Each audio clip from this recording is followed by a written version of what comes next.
नमस्कार साथियों, स्वागत है आप सभी का आज के हमारे इस नए वीडियो में। दोस्तों, आप लोगों को पता होगा कि बिहार पुलिस कांस्टेबल 2025 की परीक्षा अभी रिटन चल रही है, लेकिन मैं जो आज आप सभी के सामने पेपर लेकर आया हूँ, ये 27 जुलाई दरभंगा जिला की है।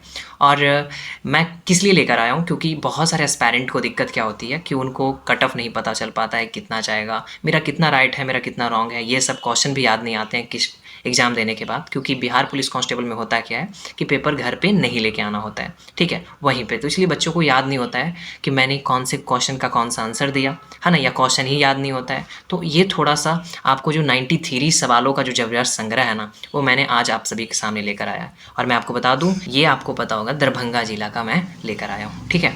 तो बिना देर के हुए चलिए हम 93 सवाल, अभी तक यूट्यूब पर कोई भी दरभंगा जिला के 93 सवाल यानी 93 सवालों का संग्रह कोई नहीं लेकर आया है, मैं आप सभी के सामने लेकर आया हूँ। आप लोग मिलाइएगा और पता कीजिएगा कि आपका कितना सही हुआ, कितना गलत हुआ, और आप कट ऑफ के कितने करीब हैं। क्योंकि कट ऑफ तो यूट्यूब पर आपको बहुत सारे लोग बता ही रहे हैं, बहुत सारे टीचर बता ही रहे हैं, उससे आपको अंदाज़ लगाना है। वीडियो के लास्ट में मैं भी आपको बताऊँगा कि कट ऑफ कितने जाने का अनुमान है। तो चलिए बिना देर के शुरू करते हैं। सबसे पहला सवाल जो दरभंगा जिला के ये बिहार पुलिस कांस्टेबल 2025 27 जुलाई में जो पूछा गया था, वो मैं आपको बता दूं। यहाँ पर आपको दिख रहा होगा, पहला सवाल था कि विश्व जल दिवस कब मनाया जाता है। तो यहाँ पे मैंने उत्तर भी लिख दिया है, 22 मार्च को, ठीक है। अगला सवाल है गेहूं की प्रजाति कौन सी है ना, ऐसा प्रश्न था। तो इसका जो सही उत्तर होगा क्या होगा, सोनालिका। शिव पूजन सहाय की कौन सी कृति है, तो आपको बता दें ये ऑप्शन में एक था देहाती दुनिया। अगला है पेंसिलिन की खोज किसने की थी, अलेक्जेंडर फ्लेमिंग, ठीक है। मैं आपको बीच में एक और बात बताता हूँ, ये जो प्रश्न है ना, थोड़ा सा मैं बोलूँगा कि इजी और मॉडरेट के बीच में रहा है, हार्ड भी नहीं कर सकते, इजी मॉडरेट रहा पेपर। और होता क्या है कि जो बच्चे बहुत ही ध्यान से पढ़ते हैं, बहुत ही मेहनत करके पढ़ते हैं, वो यहाँ पर होते हैं, और जो कम पढ़ने वाले होते हैं या थोड़ा सा मेहनत करने वाले होते हैं वो यहाँ पे होते हैं। लेकिन जब सवाल इजी थोड़ा आता है ना, तो वो यहाँ पे आ जाते हैं तेज़ वाले, और ये यहाँ पे पहुँच जाते हैं। तो यही कुछ ऐसा हुआ है ना, तो इस चीज़ का कम से कम ध्यान रखना है। तो ये इजी और मॉडरेट के बीच में प्रश्न रहा है। अब थोड़ा सा मैथ को आपको दिखाता हूँ। मैथ से जो सवाल आए वो एलसीएम और एचसीएफ से सवाल आए थे। इसका उत्तर जो होगा 75, ठीक है। चक्रवृद्धि ब्याज का जो उत्तर होगा, एक प्रश्न चक्रवृद्धि ब्याज से आया था, इसका जो उत्तर होगा वो 765 होगा। द्विघात समीकरण का जो आंसर होगा, द्विघात समीकरण से आया था, इसका जो आंसर होगा वो 1 और -3 होगा। एक शून्यक से प्रश्न था और इसका जो आंसर होगा वो 2 होगा, ठीक है। 8 प्रश्न आपके हो चुके हैं। ये आप देखते जाइए कि आपका कितना गलत हुआ, कितना सही हुआ, ताकि आप बाद में पता कर सकें कि आप कट ऑफ के कितने करीब जा रहे हो, ठीक है। तो चलिए अब हम आगे बढ़ते हैं। 8 प्रश्न हो चुके हैं, 9वें प्रश्न पे आ रहा हूँ। 9वां प्रश्न गोला से एक प्रश्न था मैथ में, और गोला से प्रश्न है तो गोला वाला जो इसका आंसर होगा वो 36 होगा, यानी कि 36। और 10वां प्रश्न है जिसका उत्तर होगा 5/12, प्रायिकता से प्रश्न था 10वां प्रश्न। 11वां प्रश्न औसत से है, 6 और 7 है, ठीक है इसका उत्तर। तंजौर का मंदिर कहाँ है, ये एक प्रश्न पूछा था, इसका सही उत्तर होगा तमिलनाडु। हीरा किसका अपरूप है, तो ये तो पता ही होगा सबको, कार्बन।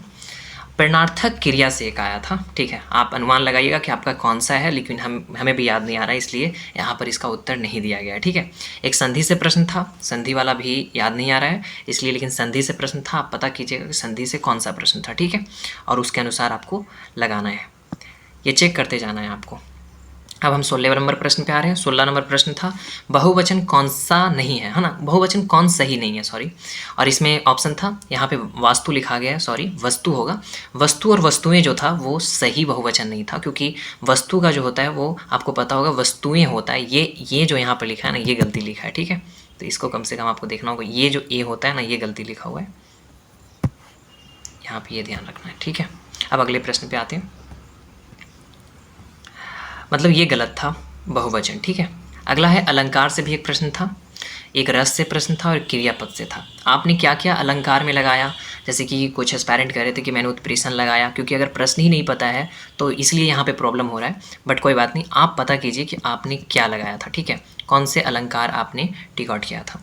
एक रस से प्रश्न था जो मैंने आपको बताया, क्रियापद से एक प्रश्न था। 18 तक हो चुके हैं, अब थोड़ा आगे बढ़ते हैं। 19 नंबर प्रश्न थे कि कौन सा ऑपरेटिंग सिस्टम नहीं है, ठीक है, बहुत अच्छा प्रश्न था, और इसका जो सही आंसर होगा वो पेज मेकर होगा। WHO का एक फुल फॉर्म पूछा गया था, तो पता ही है सबको, वर्ल्ड हेल्थ ऑर्गेनाइजेशन होगा। तूतीकारिन बंदरगाह कहाँ स्थित है, तमिलनाडु, ये एक प्रश्न आया था। नीलगिरी का पर्वत कहाँ है, तमिलनाडु में। बरौनी तेल शोधक कारखाना कहाँ स्थित है, तो ये बिहार में था, डायरेक्ट राज्य पूछा था, राज्य था ऑप्शन में, इसलिए बिहार इसका करेक्ट आंसर होगा। शारदा सिन्हा को कौन सा पुरस्कार दिया गया अभी हाल ही में? तो पद्म विभूषण दिया गया था। ये सब चेक करते जाइए आप लोग, ठीक है। अगला प्रश्न, लीची के उत्पादन में अग्रणी राज्य कौन सा है? तो आपको पता होना चाहिए बिहार ही है। अगर पूछता कि कौन से जिले में तो मुजफ्फरपुर हो जाता, लेकिन राज्य था ऑप्शन में, इसलिए बिहार इसका करेक्ट आंसर होगा। बिहार का प्रथम राज्यपाल कौन थे? जयराम दास दौलत राम होंगे इसका करेक्ट आंसर। मौर्य वंश के संस्थापक कौन हैं या कौन थे, सॉरी, चंद्रगुप्त मौर्य। बौद्ध धर्म के संरक्षक से प्रश्न ऐसे रिलेटेड था और इसका जो सही आंसर होगा वो अशोक होगा।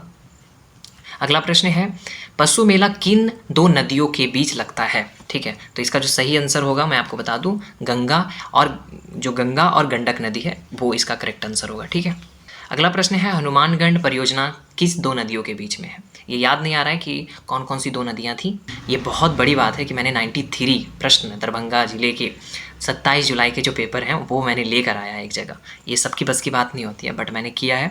और आप लोगों से एक ही रिक्वेस्ट है कि आपने अभी तक हमारे चैनल को सब्सक्राइब नहीं किया तो कर दीजिए, क्योंकि आपको लेटेस्ट जितनी भी खबरें हैं जो एग्जाम की होती हैं वो मैं आपको सबसे पहले देता हूँ। तो ये कम से कम आप मेरे लिए कीजिए कि आप चैनल को सब्सक्राइब कर लीजिए, ठीक है। अब आगे आइए, हनुमानगढ़ परियोजना हो गया 30 नंबर प्रश्न। 31 नंबर प्रश्न पे आता हूँ। जरासंध की मृत्यु के बाद शासक कौन बना? तो इसका सही उत्तर होगा सहदेव, ठीक है। 32वां प्रश्न है कि संसद में मतों के बराबर होने पर निर्णायक वोट डालने का अधिकार जो होता है, यानी कि निर्णायक वोट डालने का अधिकार कौन से अनुच्छेद में है? अनुच्छेद 100 है। राष्ट्रपति से संबंधित एक प्रश्न था, आप दिमाग लगाइएगा कि आप क्या मारे थे, उसका ऑप्शन क्या था, ये सब दिमाग लगाइएगा। लेकिन मैं आपको एक बात बस हिंट्स दे रहा हूँ कि राष्ट्रपति से संबंधित एक प्रश्न था, ठीक है। 34 नंबर प्रश्न है कि मौलिक अधिकार कहाँ से लिया गया है? तो अमेरिका के संविधान से लिया गया है। समान नागरिक संहिता कौन से अनुच्छेद में है? तो अनुच्छेद 44। प्रस्तावना सजाने के लिए आया था, ठीक है। आप नीचे देखते जाइए, 36 नंबर प्रश्न देखिए, प्रस्तावना सजाने के लिए आया था। तो इसका जो सही उत्तर होगा वो प्रभुत्व संपन्न होगा, फिर समाजवादी, पंथनिरपेक्ष और लोकतंत्र होगा। तो ये 36 नंबर का अगर आपने ये सजाया होगा तो आपका उत्तर बिल्कुल करेक्ट होगा, ठीक है। चलिए आगे बढ़ते हैं, 36 तक हो गया मेरा, 37 नंबर आ रहे। CAPF का फुल फॉर्म आया था, ठीक है। तो सबकी को पता होगा शायद, अगर आपने ये लगाया होगा सेंट्रल आर्म्ड पुलिस फोर्स, तो आपका 37 नंबर प्रश्न भी सही हो जाएगा। चैट GPT का फुल फॉर्म पूछा था, यानी कि यहाँ से GPT का फुल फॉर्म पूछा था, तो जनरेटिव प्री ट्रेनिंग ट्रांसफार्मर होगा इसका करेक्ट आंसर, ठीक है। 39 प्रश्न यानी 39 प्रश्न आपके सामने है कि आपको एक ट्रांसलेशन आया था कि हमेशा सत्य बोलो, इसका क्या होगा अंग्रेजी अनुवाद? तो ऑलवेज स्पीक द ट्रूथ होगा इसका करेक्ट आंसर, यानी 39 नंबर प्रश्न अगर आपने ये लगाया तो आपका बिल्कुल सही होगा। एक नरेशन से सवाल था, नरेशन से कुछ इस तरीके के टाइप्स से थे। अगर आपने शायद B वाला ऑप्शन लगाया होगा तो आपका करेक्ट होगा, पता नहीं हर सेट में अलग अलग होता होगा, बट नरेशन से एक सवाल था, आप दिमाग लगा लीजिएगा, ठीक है। अंग्रेजी के 3 और प्रश्न थे, ठीक है, जो मैं यहाँ पर लिख नहीं पाया हूँ ताकि, क्योंकि मुझे मिला नहीं कि वो 3 प्रश्न और कौन थे अंग्रेजी के, तो इसलिए नहीं लिखे हैं। लेकिन यहाँ पर 3 प्रश्न आप लोग अगर याद आ रहा है तो आप लोग कमेंट में लिखिएगा, ठीक है। बाकी 3 प्रश्न और भी थे। प्रश्न आप सबके सामने आ गया, नवीकरणीय ऊर्जा कौन है? ये एक प्रश्न आया था, आपने क्या लगाया चेकआउट कर लीजिएगा। रबी फसल कौन है? तो गेहूँ है ना, ये प्रश्न अगर आपने सही लगाया हो तो ठीक है। सुपौल से एक प्रश्न था, बिहार से संबंधित है, तो ये अगर आपने लगाया सुपौल वाला प्रश्न सही किए होंगे तो मैं आपको याद दिला दे रहा हूँ, ठीक है, कि कौन सा प्रश्न था। अब आपको दिमाग लगाना है कि आपने इसको क्या किया, सही किया है गलत किया है, आपको देखना है। कहानी के प्लॉट से एक प्रश्न थे जिसका मैं उत्तर बता सकता हूँ, मैं उत्तर भी बता रहा हूँ। रविंद्रनाथ टैगोर किसके लिए नोबेल प्राइज़ मिला था रविंद्रनाथ टैगोर को? तो गीतांजलि के लिए मिला था, ठीक है। फरवरी 2025 में भारतीय बजट को किसने पेश किया था? तो ये जो वित्त मंत्री होंगे निर्मला सीतारमण जी किए थे। स्वप्न कुसानी किस खेल से संबंधित है? तीरंदाजी से है, ठीक है। इस तरीके से 48 प्रश्न मैंने आपको बता दिए। अब आइए 49 यानी 49वां प्रश्न, बिहार की कृषि किससे प्रभावित होती है? बाढ़ एवं सूखा से होती है, ठीक है। कालीबंगा कहाँ स्थित है? ये आपको पता है, सिंधु सभ्यता के स्थल से है, तो राजस्थान इसका करेक्ट आंसर होगा। सरदार वल्लभ भाई पटेल को सरदार की उपाधि किस सत्याग्रह में मिला था? बरदौली सत्याग्रह में मिला था, ठीक है। अमेरिका कब स्वतंत्र हुआ? 1776 में हुआ। बहुत ईजी प्रश्न है ना।